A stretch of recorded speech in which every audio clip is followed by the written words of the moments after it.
तो last class पे हमने किया था किरचॉफ्स लॉ। आज हम करेंगे distribution of current in series and parallel.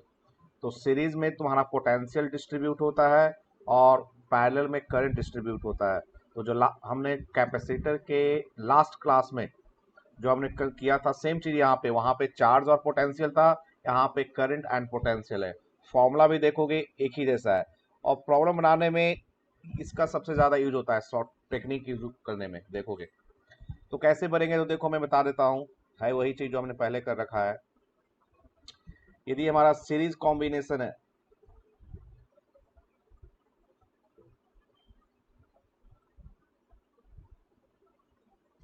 Series combination है दो रेसिस्टर R1 एंड R2, तो हमें मालूम है कि सीरीज में करंट सेम होता है,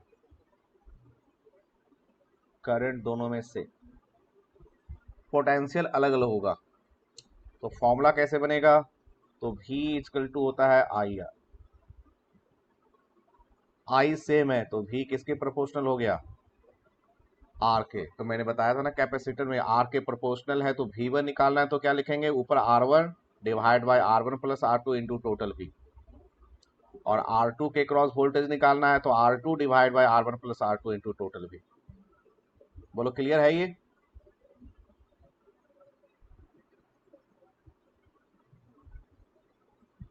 और पैरेलल के केस में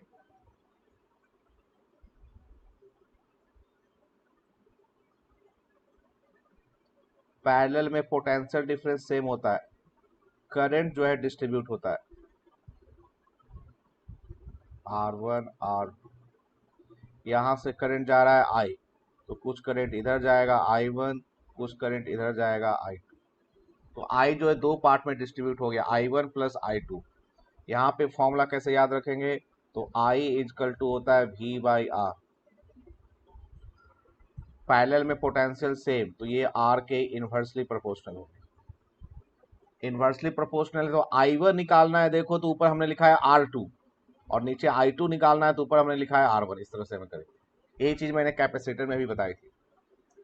तो तुम्हें याद रखना है कि सेम क्या है, जो सेम है उसका अपोजिट वाला जो है वो डिस्ट्रीब्यूट होगा। तो सीरीज में करंट सेम है, पोटेंशियल डिस्ट्रीब्यूट होता है, मतलब कि आर वन एंड R2 के क्रॉस वोल्टेज भी अप्लाई करोगे तो कुछ वोल्टेज V1 R1 के क्रॉस होगा, बाकी वोल्टेज R2 के क्रॉस होगा। और V equal to I R लिखोगे तो करंट सेम, तो R के प्रोपोर्शनल है, तो 1 निकालना V1, तो न्यूमरेटर में R1 लिखेंगे, नीचे R1 प्लस R2 लिखेंगे इनटू टोटल वोल्टेज। पैरेलल में पोटेंशियल सेम होता है, करंट डिस्ट्रीब्यूट होता है दो पार्ट में, करंट आई आ रहा है, दो पाथ है, दो पाथ में डिस्ट्रीब्यूट हो गया, एक तरफ I1 एक तरफ I2। तो I equal to V by R, V सेम तो R के इनवर्सली प्रोपोर्शनल। तो I1 निकालना है तो लिखेंगे R2 divide by R1 plus R2, I2 निकालना है तो ऊपर R1 लिखेंगे। बोलो क्लियर है।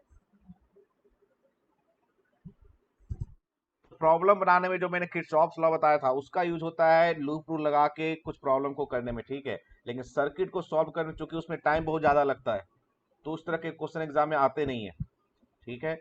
तो जो डिस्ट्रीब्यूशन वाला है इससे सर्किट सॉल्व, तुम्हारा जो करंट है वो काफी इजीली होगा। तो कॉम्पिटिशन में जो प्रॉब्लम है इस पे बेस ज्यादा होते हैं, ये किस कंसेप्ट पे, ये कंसेप्ट अप्लाई करेंगे तो प्रॉब्लम हमारा जल्दी बन जाएगा। किरचॉफ से भी बन जाएगा, उससे टाइम लगेगा, इससे जल्दी बन जाएगा।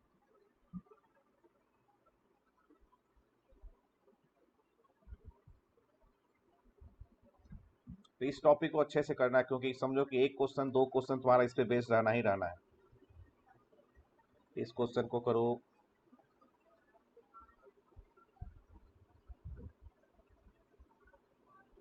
ये क्वेश्चन करके देखो जरा, number 2 3 4।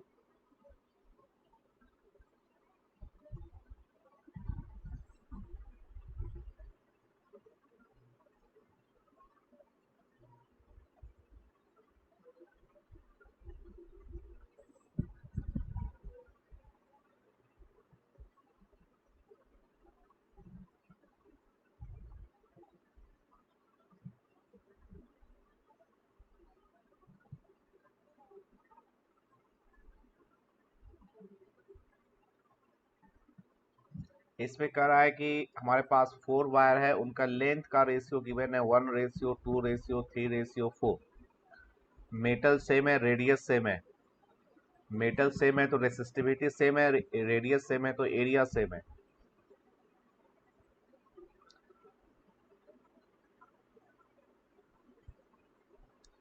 If A battery is connected in parallel with them, इसके पैरेलल में हमने एक बैटरी लगा दिया तो करंट का रेशियो क्या होगा?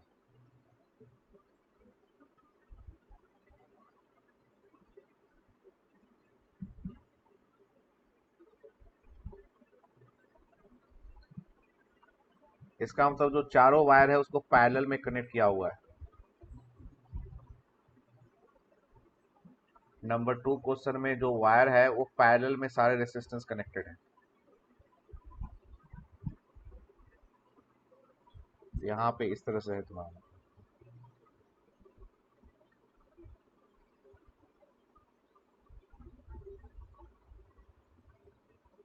और एक बैटरी लगा दिया इस तरह से। तो हमें करंट का रेशियो फाइंड करना है।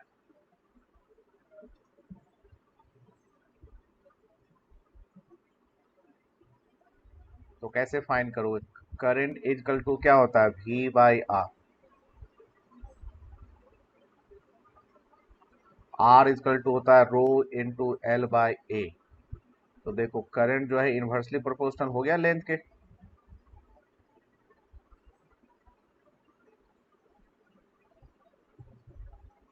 हो गया ना ये?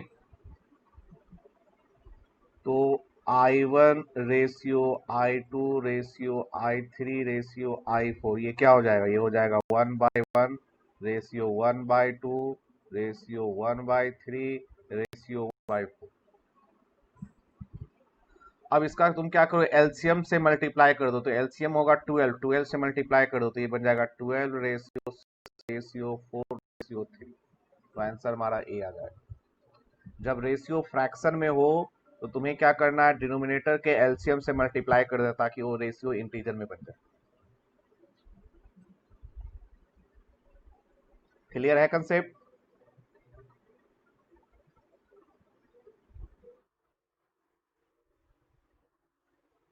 सी दिया हुआ है, गलत दिया हुआ है तो उसको ठीक कर लो।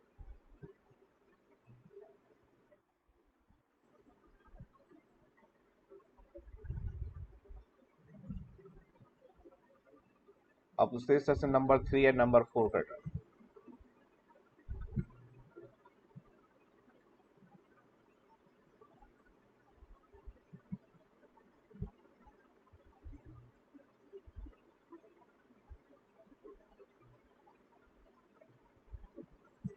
इसमें भी दो वायर है, दोनों का लेंथ का रेशियो गिवन है, रेडियस का रेशियो गिवन है, और मटेरियल के बारे में कुछ नहीं है, मतलब मटेरियल सेम लेंगे तो रेसिस्टिविटी दोनों का सेम लेंगे। यदि कुछ नहीं दिया हुआ है तो सेम लेंगे। इस पिछले बार हमने पैरेलल में कनेक्ट किया था, इस बार इसको सीरीज में कनेक्ट किया है। वोल्टेज है 2 वोल्ट, तो दोनों के क्रॉस वोल्टेज का रेशियो निकालना है V1/V2।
रेडियस का रेशियो है, उससे एरिया का रेशियो निकल जाएगा, तो मैं लेंथ का रेशियो तो दिया हुआ ही है।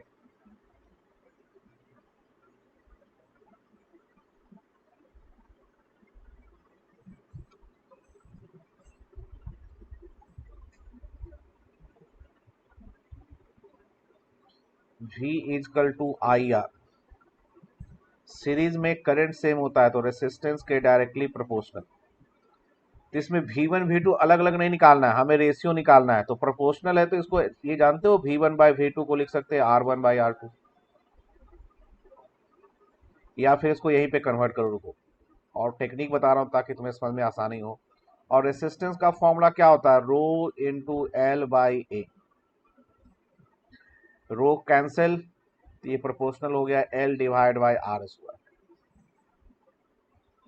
तो V proportional to L by R square, तो V1 बाई V2 लिखेंगे, L1 बाई L2 लिखेंगे क्योंकि डायरेक्टली प्रोपोर्शनल है, और आर स्क्वायर के इनवर्सली है तो ऊपर होगा R2 square divide by R1 square. अब L1 बाई L2 लेंथ का रेशियो क्या गिवन था, 1:2, तो 1:2। R2 बाई R1, R2 पहले R2 लिखना है तो 1/2 उसका स्क्वायर है तो 1 स्क्वायर बाई 2 स्क्वायर, 1:8 आ गया। आया समझ में ये?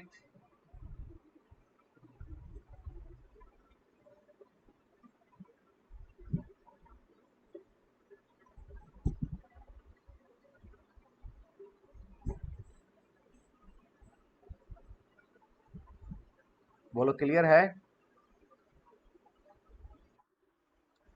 ठीक है, नंबर 4 कर डालो।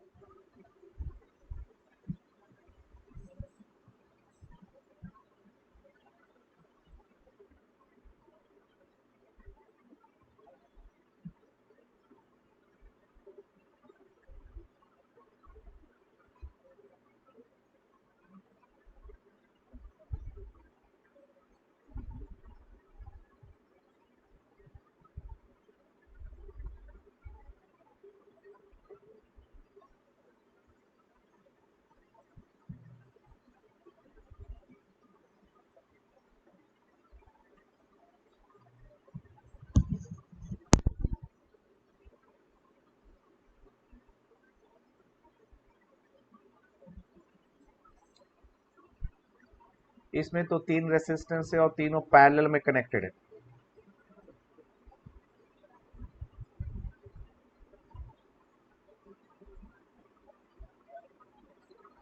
और तीनों के क्रॉस वोल्टेज है 10 वोल्ट। तो पूछ रहा है 3 ओम के क्रॉस कितना, तो तीनों के क्रॉस 10 वोल्ट ही है, इसमें तो डिस्ट्रीब्यूट होगा नहीं, पैरेलल में वोल्टेज सेम है और इसके क्रॉस हमने 10 वोल्ट अप्लाई किया है, तो 3 ओम के क्रॉस भी 10 वोल्ट होगा। सीरीज में होता तब ना उसको 3 पार्ट में डिवाइड करते।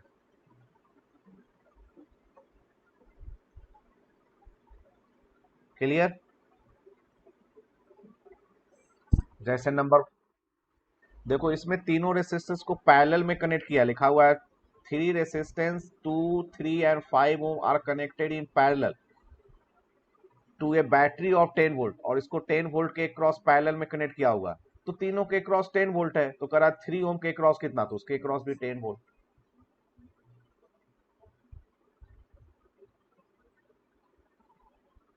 जो नेक्स्ट क्वेश्चन है नंबर 5, उसमें देखो क्या लिखा हुआ, उसमें कह रहा है कि एक सेल है जिसका ईएमएफ है 2 वोल्ट और उससे हमने कनेक्ट किया सीरीज कॉम्बिनेशन ऑफ 2, 3, 5 ओम, तो इसमें जो है, इसमें तुम्हारा बनेगा 1, 2, 3, इसमें ये है तुम्हारा 2 वोल्ट, एक है 2 ओम, एक है 3 ओम और एक है 5 ओम। इसमें तुम्हारा सीरीज में पोटेंशियल डिस्ट्रीब्यूट होता है, हमने टोटल कितना अप्लाई किया है 2 वोल्ट, तो कह रहा है 3 ओम के क्रॉस क्या है, हमें 3 ओम के क्रॉस निकालना है वोल्टेज। तो मैंने जो फॉर्मूला बताया 2 के लिए, 3 के लिए वो फॉर्मूला काम करेगा नहीं, तो इसमें तुम क्या करो, टेक्निक अप्लाई करो, 2 और 5 को एक साथ पहले सीरीज में कर डालो, तो 2 और 5 कितना हो गया, 7 हुआ ना। तो इस सर्किट को इस तरह से लिख डालो,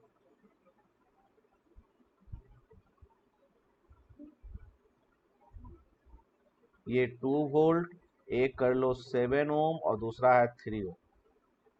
अब तुम्हें निकालना है किसके क्रॉस, 3 के क्रॉस वोल्टेज।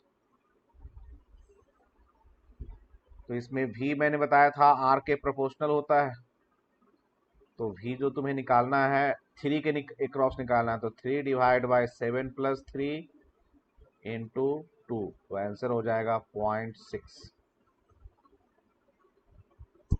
आई बात समझ में?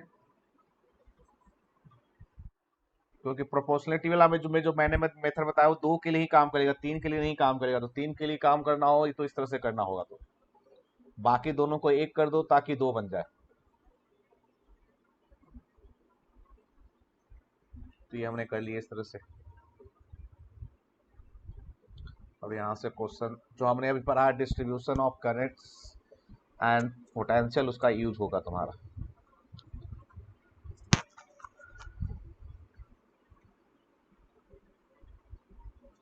Find the reading of arm.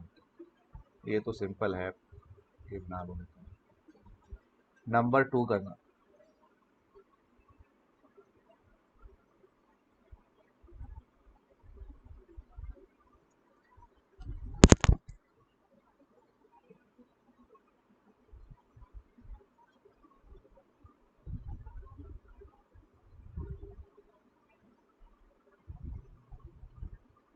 तो जब सर्किट को सॉल्व करना है तो कहाँ पे हमें किरचॉफ्स लगाने की जरूरत है, कहाँ पे डिस्ट्रीब्यूशन से बन जाएगा वो हमें देखना पड़ेगा। ये प्रैक्टिस से ही धीरे धीरे बात बनेगी।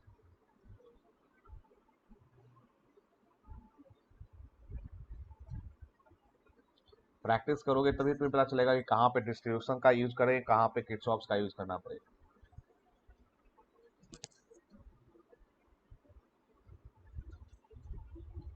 तो ये जो प्रॉब्लम नंबर 2 है, इसमें देखो दो लूप है और दोनों में एक एक सेल लगा हुआ है, तो इसमें हमें किरचॉफ से ही बनाना पड़ेगा। तो किरचॉफ से बनाएंगे तो पहले करंट को डिस्ट्रीब्यूट करें, तो कहीं से भी स्टार्ट कर दो। मुझे निकालना है आमीटर का रीडिंग, और आमीटर में इसमें शो क्या हुआ आई। तो हम क्या करते हैं, इधर से हम करंट शो करते हैं I1। तो इधर से करंट क्या आ रहा है I1, आई इधर चला गया तो बचा कितना I1 माइनस आई। तो इधर से करंट आ रहा है I1 माइनस आई, और इधर से करंट क्या आ रहा है I, और ये दोनों मिलके फिर से क्या हो गया I। बोलो ये समझ में आया?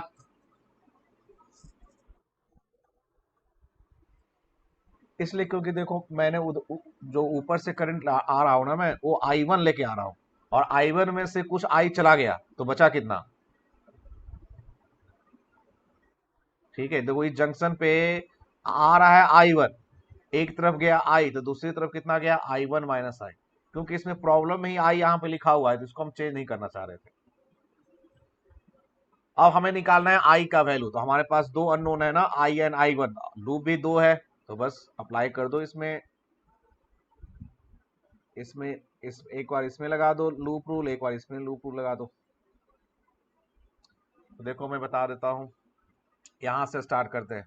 ऊपर वाले में लूप रूल लगाने के लिए मैं यहाँ से स्टार्ट करता हूँ पी से, क्लॉकवाइज। तो देखो ये पॉजिटिव का मतलब हाइयर माइनस लोअर, तो लिखेंगे पॉजिटिव, ये लिखेंगे 2 वोल्ट। फिर करंट फ्लो करता है हाइयर से लोअर, तो ये हुआ हाइयर और ये हुआ लोअर। हम क्लॉकवाइज आ रहे हैं तो लोअर माइनस हाइयर, इनिशियल में से फाइनल में सब्ट्रैक्ट करता हूँ, ये माइनस हो जाएगा, तो माइनस आई इंटू 2।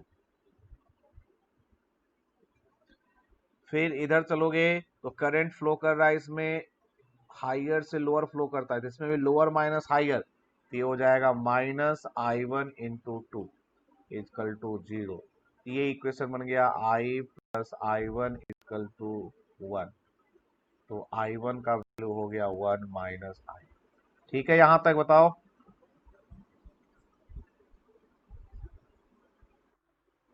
अब सेकेंड लूप में चले, इसमें यहां से स्टार्ट करो, जहां पे I लिखा हुआ है ना वहां से स्टार्ट करो क्लॉकवाइज। तो देखो करंट के डायरेक्शन में जा रहे हैं, तो हाइयर माइनस लोअर, तो पॉजिटिव वो लिखेंगे, तो इसको लिखेंगे हम 2I × 2। उसके बाद दूसरा जो 2 ओम है उसमें अपोजिट आ रहा है, तो करंट फ्लो करता है हाइयर से लोअर, तो लोअर माइनस हाइयर, तो इसमें माइनस आ जाएगा। और यहाँ पे देखो लोअर माइनस हाइयर -2 हो। ये समझ में आया मैंने कैसे लिखा? तो मैं जो लूप रूल लिखता हूँ उसमें मैं इनिशियल में से फाइनल सब्ट्रैक्ट करता हूँ। तो सेल के केस में जो बड़ा टर्मिनल है वो हाइयर, छोटा टर्मिनल लोअर, और रेसिस्टर के केस में जो करंट का डायरेक्शन हमने शो कर रखा है, तो करंट फ्लो करता है हाइयर से लोअर, तो जो हमने रिप्रेजेंट किया उसके अकॉर्डिंग हाइयर लोअर लिख लेंगे, फिर पता चल जाएगा प्लस आई आर लिखना है कि माइनस आई आर लिखना है। अब इसे सॉल्व कर डालो बस और क्या। ये हो जाएगा 4i minus 2i1 is equal to 2i minus i1 होगा, i1 का value 1 minus i equal to, ये हमारा आंसर क्या हो गया 3i इजकल टू 1 एम्पियर।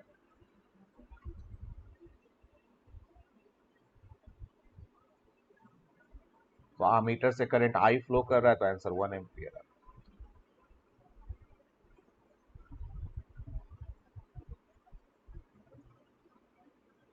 ठीक है, क्लियर।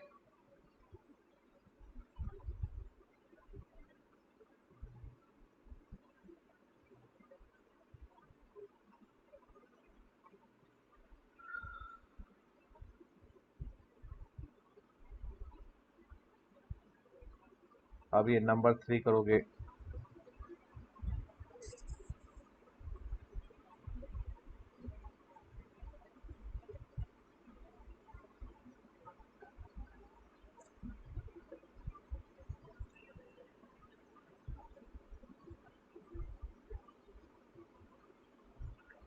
नंबर 3 में देखो आमीटर की रीडिंग फाइंड करनी है, ये रहा आमीटर इधर। तो इसमें तुम क्या करो, देखो ये जो 2 ओम दो है ना, 2 ओम पैरेलल में, उसको एक कर लो।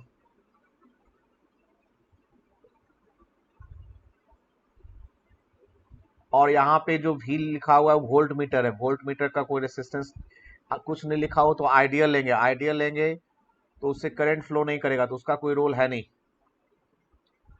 और जो दो सेल है देखो सीरीज में लगा हुआ है एक ही साथ, दोनों करंट क्लॉकवाइज फ्लो करा रहा है, 2 वोल्ट 3 वोल्ट, दोनों के कारण करंट क्लॉकवाइज होगा। तो इस सर्किट को देखो मैं ऐसे लिख सकता हूं, इस सर्किट को मैं ऐसे लिख सकता हूं, एक सेल मैंने कर दिया 5 वोल्ट का हो गया, यहाँ पे 2 2 1 हो गया और 1 2 3 हो गया, या चलो मैं अलग भी कर लेता हूँ इसको।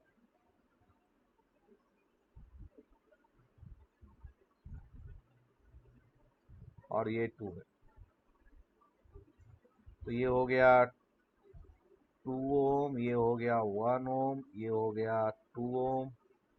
हमें आमीटर की रीडिंग बतानी है, तो वो तो बहुत ही सिंपल है, एक ही लूप है तो हमें किरचॉफ लगाने की जरूरत नहीं होती, बस simply I equal to V by R. तो V हो गया 5 और रेसिस्टेंस तीनों सीरीज में, तो ये भी 5, तो आंसर क्या हो गया 1 एम।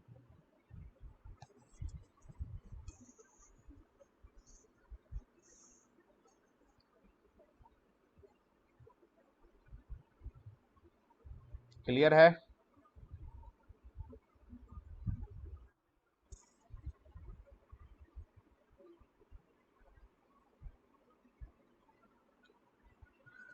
नेक्स्ट नंबर 4, इसमें सारे ही प्रॉब्लम मैं बताऊंगा तुम्हें क्योंकि सारे चीज ही इंपॉर्टेंट है। नंबर 4,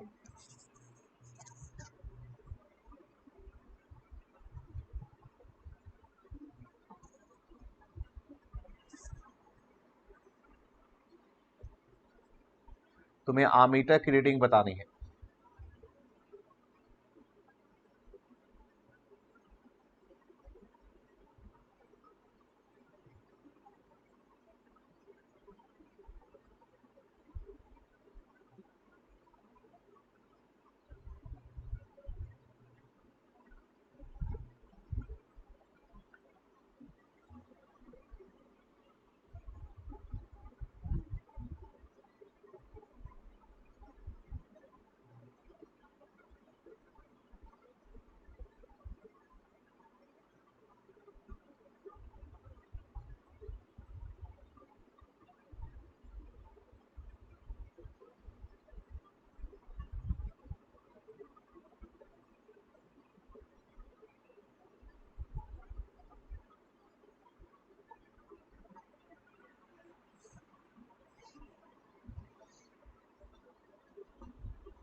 तो यहाँ पे देखो आमीटर जहां पे लगा हुआ है उसके राइट साइड में देखो सिर्फ रेसिस्टेंस ही है, कोई सेल तो है नहीं, तो इसका इक्विवेलेंट निकालो, सर्किट को छोटा करो। तो पहले क्या करो, इन तीनों को निकालो इक्विवेलेंट सीरीज में, फिर उसको इसके साथ पैरेलल कर डालो, सर्किट को छोटा कर दो। यदि सेकेंड वाले राइट वाले लूप में ना सेल लगा होता तो मुझे किरचॉफ्स लगाना पड़ता, लेकिन यहाँ पे लगाने की जरूरत नहीं पड़ेगी मुझे। यहाँ पे देखो 7 2 9 9 9 18 और 18, चलो एक बार 18 और 6 को करोगे तो कितना होगा पैरेलल में, 18 इंटू 6 डिवाइड बाई 18 प्लस 6, 24 हो जाएगा, 4 9/2 हो जाएगा, 4.5। तो इस सर्किट को ऐसे बना सकते हैं।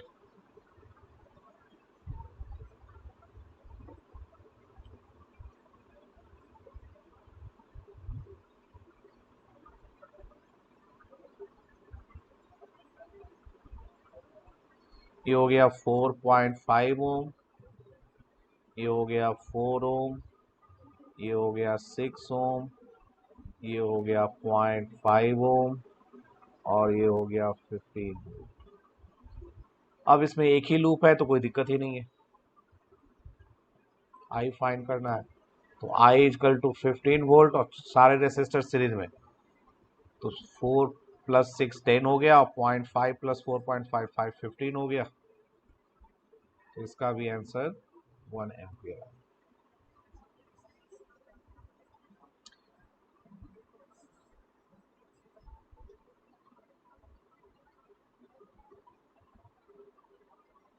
ठीक है, क्लियर। अब नंबर 5 मैं छोड़ देता हूँ, वो तुम में बन जाएगा, देखो ऊपर जो मैंने बताया उसके अकॉर्डिंग। नंबर 6 करोगे।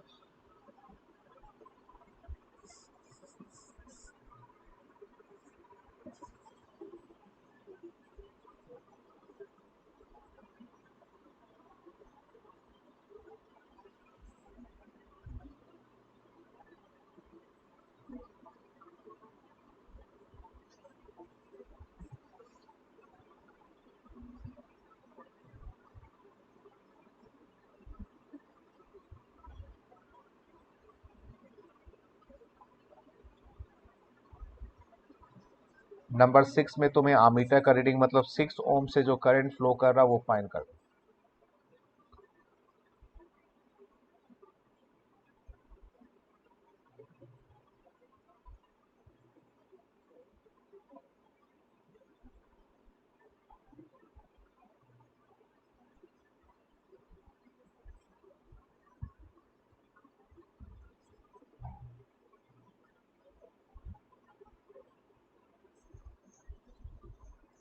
इसमें देखो मैं टेक्निक बताता हूँ तुम्हें कैसे करना है। इसमें तुम्हें 6 ओम से फाइंड करना है करंट आई। अब समझो यदि मैं इस करंट को मैं I1 ले लूँ तो ये करंट हो जाएगा I1 और ये करंट दो पार्ट में डिवाइड हो रहा है। यदि क्या मुझे I1 मालूम हो जाए तो क्या I निकल जाएगा डिस्ट्रीब्यूशन से, दो पार्ट में डिवाइड हो रहा है, एक ऊपर जा रहा है एक नीचे जा रहा है।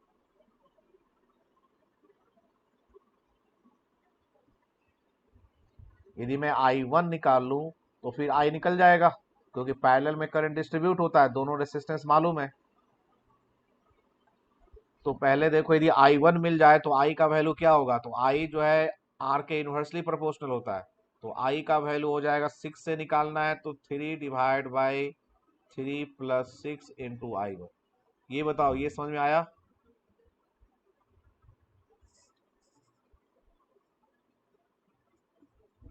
और I1 कैसे निकालेंगे, तो I1 निकालने के लिए हम क्या करते हैं, कि जो 3 ओम और 6 ओम, यहाँ कोई बैटरी तो है नहीं, तो इन दोनों को पैरेलल में कर लेते हैं, तो ये हो जाएगा 3 और 6 का 2, तो हमारा सर्किट ऐसा बन जाएगा।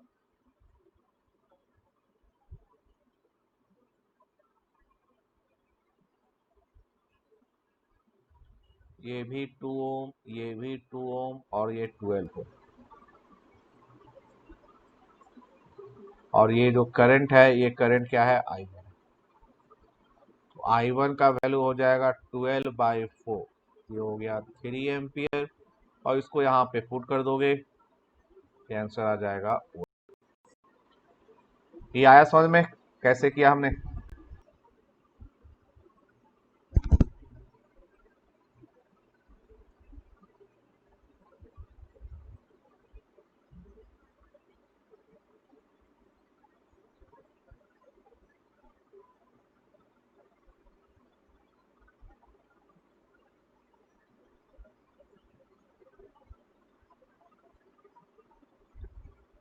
तुम्हें इच रेसिस्टर से करंट फाइंड करना है।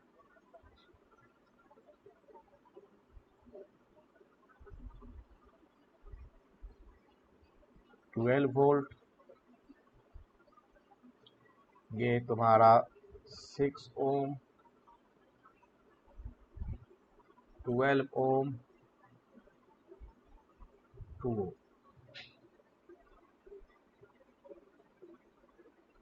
Find current through each resistor.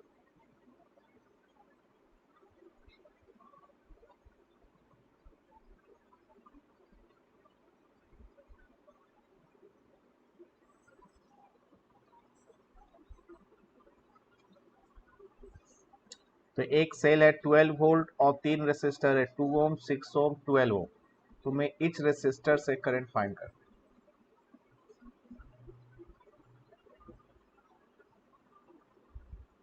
ठीक है, तो कैसे बनाओगे देखो।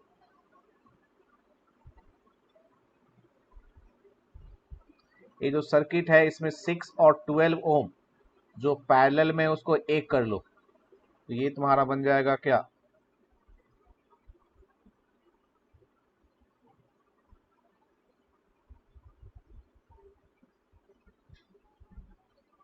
इस तरह से बन जाएगा। 12 वोल्ट, 2 ओम, और ये हो जाएगा तुम्हारा 4 ओम। बोलो क्लियर है। अब इसमें करंट तो मिल जाएगा आसानी से। यहाँ पे दोनों सीरीज में हो गए तो करंट का वैल्यू क्या हो जाएगा देखो, आई इजकल टू हो जाएगा V बाई आर। 12 और दोनों सीरीज में है तो 2 + 4 कितने हो गए, 6। ये तुम्हें क्या मिल गया, 2 एम्पीयर। आई का मतलब तुम्हें ये करंट मिला है जो सेल से पास कर रहा है, ये वैल्यू तुम्हें मिल गया आई इजकल टू 2 एम्पीयर। तो 2 ओम से तो हमें मिल गया। अब हमें फाइंड करना है 6 ओम एंड 12 ओम से, जिसको यहाँ पे डिस्ट्रीब्यूशन वाला यूज कर दे हम। ये कर लो I1, ये कर लो I2। बोलो क्लियर है, समझ में आ रहा है।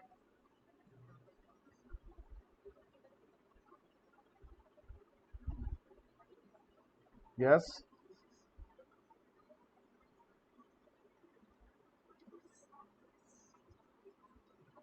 तो पैरेलल में क्या होता है, I equal to V by R, तो R के इनवर्सली प्रोपोर्शनल। तो मुझे I1 निकालना है 6 ओम में, तो हम लिखेंगे 12 divide by 6 + 12, total current I। इसे पुट कर दो, 12 डिवाइड बाय 18, और ये हमने क्या निकाला 2। हमारा आंसर क्या आ जाएगा, 4/3 एम्पीयर। I2 निकालोगे उसी तरह से तो ये 1/3 आ जाएगा।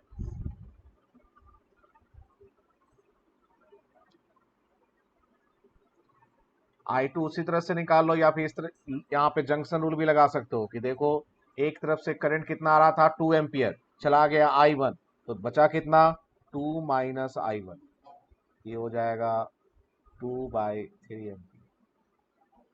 बोलो क्लियर है।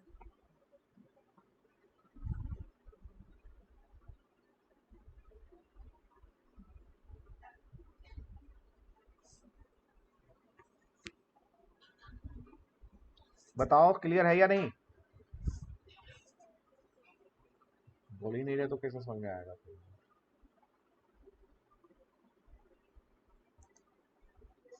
क्लियर है ना। तो जो पिछला प्रॉब्लम किया था उसमें I1 निकालना था, तो यहाँ पे तो मैंने सारे बता दिए। जो हमने लास्ट प्रॉब्लम किया था उसमें मुझे एक में बताना था 6, इसी तरह सा का प्रॉब्लम।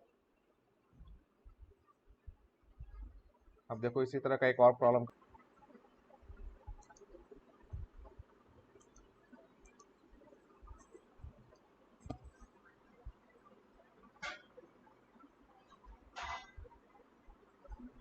जो मैंने अभी लास्ट बताया था उसमें थोड़ा सा चेंज किया बस।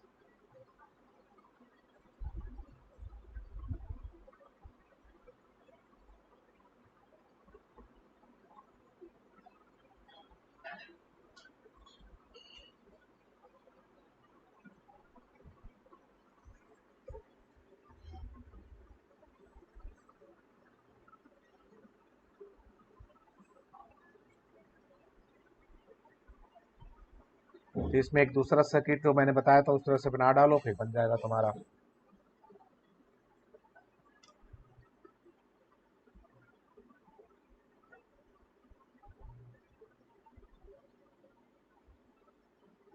तो इसमें सबसे पहले क्या करोगे, इन दोनों को पहले क्या करोगे, सीरीज में ले लोगे, फिर उसको इसके साथ क्या करोगे, पैरेलल कर लोगे, फिर देखो तुम्हारा बन जाएगा। तो 2 और 1 को सीरीज में करोगे तो 3 हो जाएगा, और 3 और 6 को करोगे तो 2 हो जाएगा। तो तुम्हारा ये सर्किट क्या बन जाएगा, इस तरह से।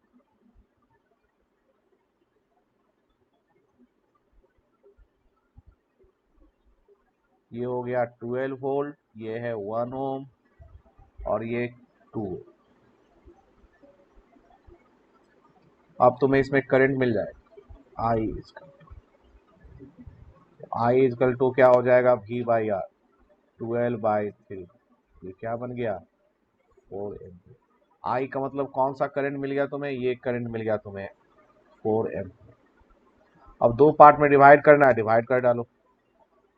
ये जो 2 1 है ये सीरीज होके क्या बन जाएगा, 3 ओम बन जाएगा। बन गया, ऊपर वाला I1, नीचे वाला I2 कर।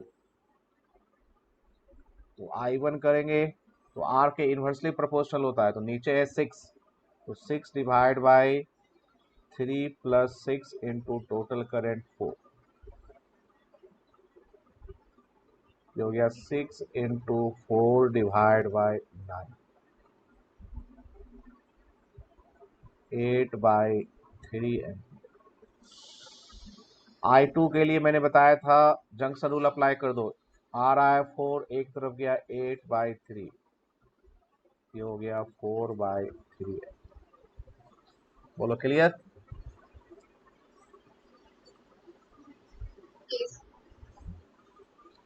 तो इस तरह से मैंने करंट का डिस्ट्रीब्यूशन करके तुम्हें बता दिया कैसे प्रॉब्लम करते हैं। पीछे चले हम वापस।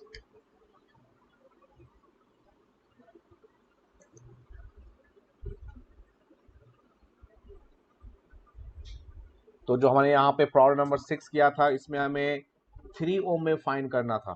तो पहले हमने टोटल फाइंड किया, फिर उसको डिस्ट्रीब्यूशन वाला फॉर्मूला अप्लाई करके कर दिया हमने। अब नंबर 7, इसमें हमें लूप जंक्शन किरचॉफ यूज करना पड़ेगा।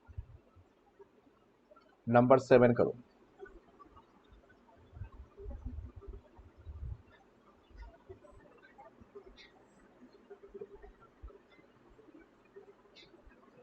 एक बार क्वेश्चन को देख लो, फिर मैं इसको सिंप्लीफाई कर दूंगा, बन जाएगा तुमसे।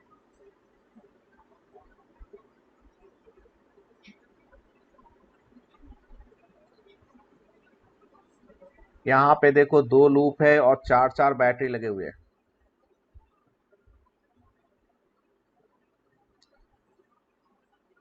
यहाँ पे देखो कैसे बनाएंगे, समझो। यहाँ पे ये देखो, ये एक पाथ है, इसमें 2 बैटरी लगा हुआ है और 2 रेसिस्टर लगा हुआ है। तो जो 2 बैटरी है 2 वोल्ट और 1 वोल्ट, ये दोनों एक दूसरे को अपोज कर रहे हैं या सपोर्ट कर रहे हैं, देखो जरा, क्या बताओ। जो 2 वोल्ट है और 1 वोल्ट है, ये दोनों एक दूसरे को सपोर्ट कर रहे हैं या अपोज कर रहे हैं। दोनों के कारण करंट सेम डायरेक्शन में होगा या अपोजिट डायरेक्शन में होगा। तो 2 वोल्ट के कारण देखो करंट इधर होना चाहिए, एंटी क्लॉकवाइज। 1 वोल्ट के कारण इधर होना चाहिए था, क्लॉकवाइज। मतलब दोनों एक दूसरे को अपोज कर रहे हैं। तो हम बड़े में से छोटा वाला सब्ट्रैक्ट कर लेंगे और डायरेक्शन लिखेंगे बड़े वाले का। तो 2 - 1, तो अब हमारे पास एक ही सेल रहा 1 वोल्ट का। और रेसिस्टेंस तो सीरीज में, उसको करंट के डायरेक्शन से मतलब नहीं होता। सीरीज में 2 और 1, तो इसको एक कर लो इस तरह से। ये तुम्हारा बन गया 1 वोल्ट और ये हो गया तुम्हारा 3 ओम। उसी तरह से नीचे वाले पाथ में देखो, 3 वोल्ट और 1 वोल्ट दोनों एक दूसरे को अपोज कर रहे हैं और 3 वोल्ट ग्रेटर है, तो जो रिजल्टेंट होगा वो हो जाएगा 2 वोल्ट। और रेसिस्टेंस 3 ओम एंड 1 ओम, ये हो जाएगा 4 ओम। 3 - 1, 2। और बीच में एक है तुम्हारा 2। बोलो समझ में आई बात मैंने क्या किया? अब हमारे पास दो लूप है, दोनों में सेल लगा हुआ है, तो हमें किरचॉफ से लगाना पड़ेगा। ठीक है, बाद में एक फॉर्मूला है, लेकिन उससे बेटर है कि हम किरचॉफ से यूज किया करें। तो हमें निकालना है 2 ओम में।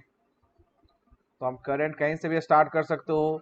मैं बड़े वाले बैटरी से लेता हूं ताकि आंसर मेरा पॉजिटिव की तरह ही आए कुछ। तो ये मैंने ले लिया आई, यहाँ पे आई, इधर कर दिया I1, तो इधर क्या गया I माइनस I1। अब एक लूप ये रहा, एक लूप ये।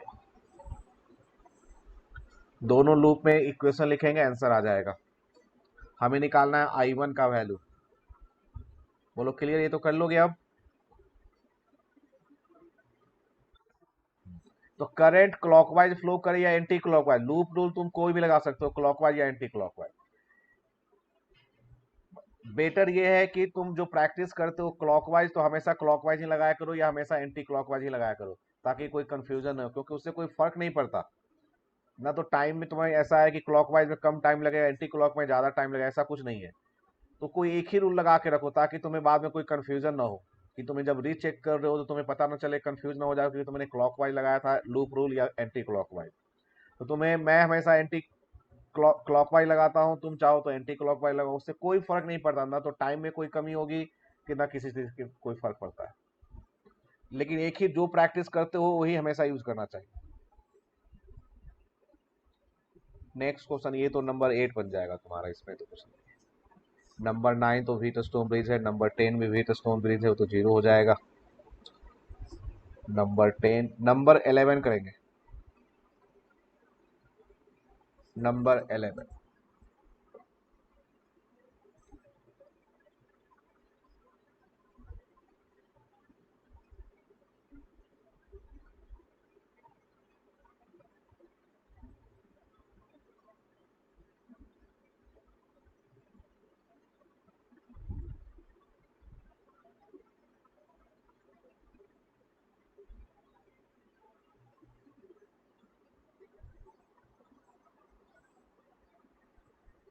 तुम्हें आमीटर की रीडिंग बतानी है। वोल्टेज दिया हुआ है 220 वोल्ट, और इच रेसिस्टर जो आर है उसका वैल्यू दिया हुआ है 2200 ओम। तुम्हें आमीटर की रीडिंग बतानी है।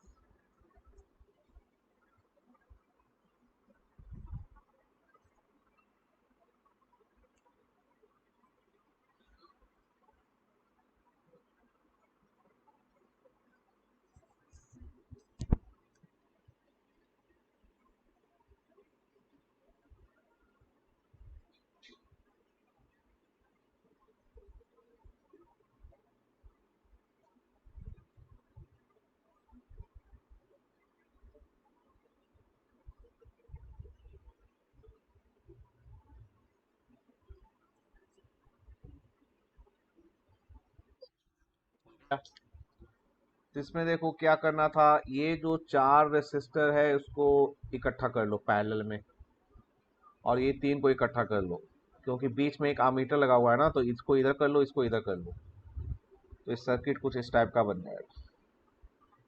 यहाँ पे एक सेल लगा हुआ है 220 वोल्ट का,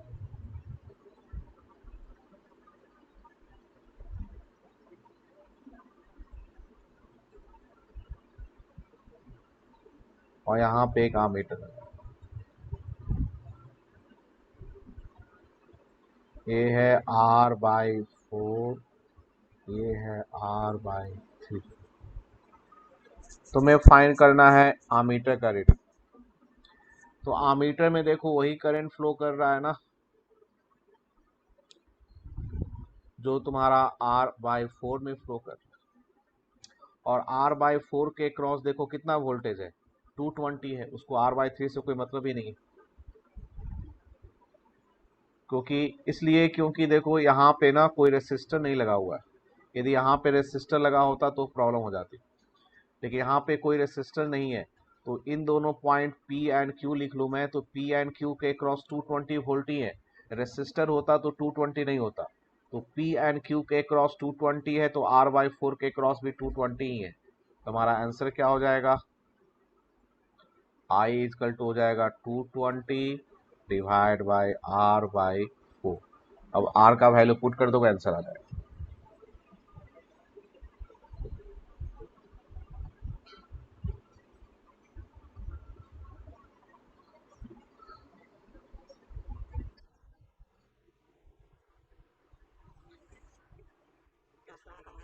मीटर लगा हुआ है ना, तो हमें यहाँ पे फाइंड करना, सारा कंबाइन कर लेंगे तो आमीटर कैसे पता चलेगा कि आमीटर कहाँ लगा हुआ है।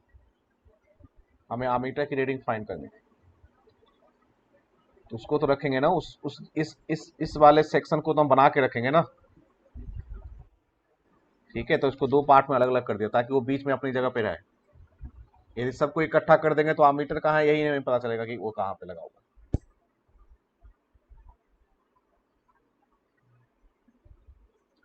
अब ये आ गया हमारा डिटर्मिनेशन ऑफ वोल्टेज। इसमें देखो हमें फाइंड करना है बिटवीन एक्स एंड वाई। तो यहाँ पे ये एक्स है, ये वाई। तो कैसे फाइंड करेंगे, तो देखो यहाँ पे गिवन है 2 एम्पियर करंट आ रहा है, इधर 2 एम्पियर चला गया। तो पहले करंट को जरा फाइंड कर ले सभी में, तो फिर वोल्टेज भी मिल जाएगा। तो देखो यहाँ पे जब 2 एम्पियर करंट आ रहा है तो दो पाथ है, एक ऊपर का पाथ है, एक नीचे का पाथ। ऊपर के पाथ में दो रेसिस्टर सीरीज में, तो 2 और 3 कितना हो गया, 5। नीचे वाला भी दो सीरीज में, 3 एंड 2 5। और जब दोनों का रेसिस्टेंस सेम है, यहाँ पे देखो यदि मैं दूसरा डायग्राम बना दूं तुम्हें,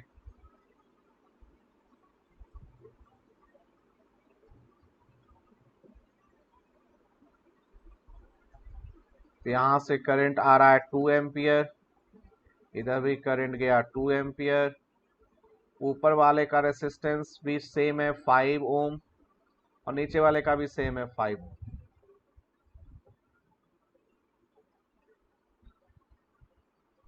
तो दोनों में करंट भी सेम फ्लो करेगा। तो डिस्ट्रीब्यूशन से भी करोगे डायरेक्ट आ जाएगा, या डायरेक्ट तुम लिख सकते हो 1 एम्पियर, या फॉर्मूला भी अप्लाई करोगे जो डिस्ट्रीब्यूशन वाला यही आएगा। जब रेसिस्टेंस सेम है तो करंट भी सेम होगा। तो हमें करंट मिल गया, इसमें करंट मिल गया हमारा 1 एम्पियर, और इसमें भी करंट मिल गया हमारा 1 एम्पियर। अब हमें निकालना V X minus V Y. तो बस कर डालो, इसका नाम मैं पी रखता हूं, इसका नाम क्यू रखता हूं। तो एक्स से क्यू करो, क्यू से वाई करो। तो करंट के डायरेक्शन में तो करंट फ्लो करता है हाइयर से लोअर, तो आई आर लगाएंगे तो यहाँ पे क्या हो जाएगा 1 × 3। यहाँ पे हाइयर ये रहा और ये रहा लोअर, तो लोअर माइनस हाइयर, ये हो जाएगा 1 × 2। ये आंसर क्या आ गया, 1 वोल्ट। बोलो आई बात समझ में।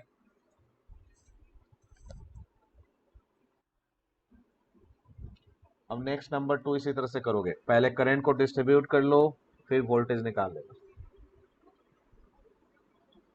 उसमें तो एक ही है, तो बन गया नंबर 2।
इसमें देखो ये तीनों सीरीज में है, और एक पाथ हमारा ये है।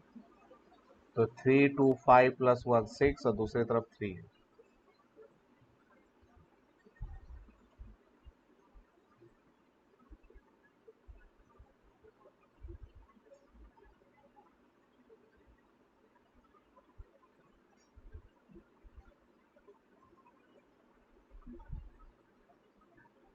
1 एम्पियर,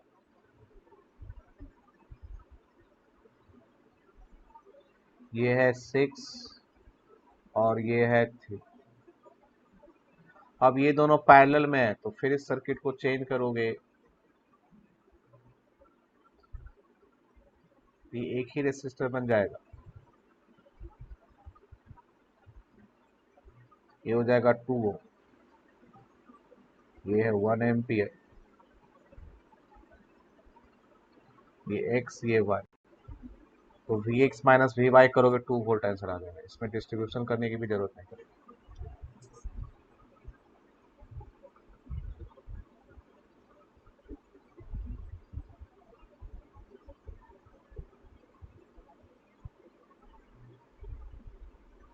समझ में आ गया?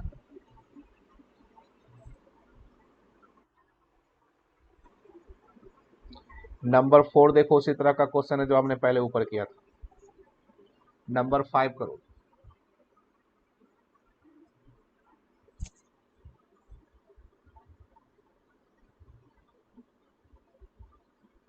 ये तो जीरो आ जाएगा। नंबर 5 तो जीरो आ जाएगा, उसमें कुछ नहीं है। नंबर 6 करो, नंबर 6। तो यहाँ पे देखो, जो बीच वाला डायगोनल में जो बैटरी लगा है 2 वोल्ट, उसमें रेसिस्टेंस नहीं है। जब रेसिस्टेंस नहीं है तो इसका नाम है पी और क्यू रखो ना, तो पी एंड क्यू के क्रॉस वोल्टेज है 2 वोल्ट और 2 पाथ है। तो जो राइट वाला है ये तीनों सीरीज में, तो 6 हो गया। तो इसमें करंट फ्लो करेगा कितना, 2/6, 1/3 एम्पीयर। और इसमें भी करंट फ्लो करेगा 2/6, 1/3। ये बात समझ में आया?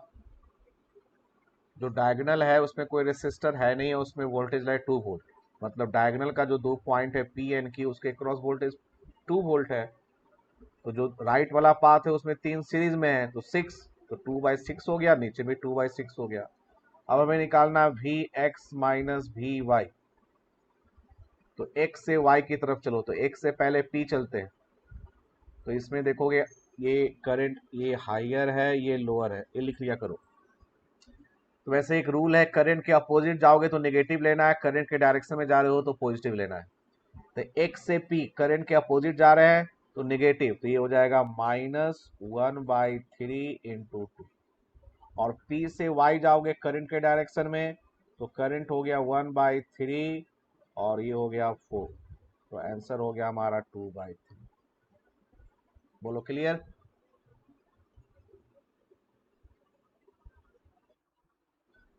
तो ये हमने टॉपिक कर लिया, बाकी तुम्हें करना है, होमवर्क हो गया तुम्हारा।